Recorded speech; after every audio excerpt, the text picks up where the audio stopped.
Matapos ang ilang buwang urong-sulong sa pagtakbo, naghain na kanina ng kanyang COC o Certificate of Candidacy sa pagkapangulo si Davao City Mayor Rodrigo Duterte. Binawi na rin niya ang nauna niyang inihaing COC sa pagkaalkalde ng Davao City. Pero ang COMELEC, pag-aaralan pa raw kung may bisa ang kandidatura ni Duterte sa pagkapresidente bilang kapalit ng umatras na kandidato ng PDP laban na si Martin Dino. May report si Joseph Morong.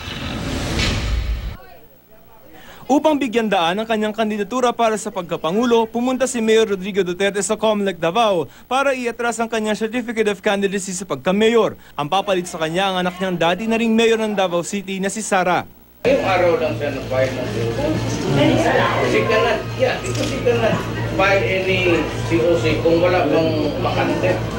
Pagkatapos ito, inihain ng kinatawan ni Duterte ang kanyang Certificate of Candidacy sa pagkapangulo sa COMELEC Law Department sa Maynila. Noong Lunes, November 23 pa, pinirmahan ni Duterte ang COC na makikita sa larawan na ito. Kalakip ng COC ang Certificate of Nomination galing sa PDP laban, kapalit ng umatras na kandidato ng partidong si BICC Chairman Martin Dino. May bisa pa ba yung pwesto sa pagkapangulo na iniwan ni Martin Dino na para sa PDP laban?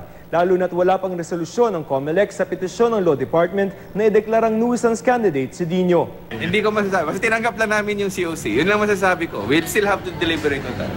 I will accept any decision from the COMELEC. I will abide. I will accept it gracefully. December 15, ilalabas ng COMELEC ang opisyal na listahan ng mga kandidato sa eleksyon 2016. Sabi ni Duterte, si Senador Alan Peter Cayetano na talaga ang kanyang mga katambal. I said I have committed to Senator Cayetano. It's a matter of honor for me. Binubuo na rin daw nila ang kanilang senatorial lineup.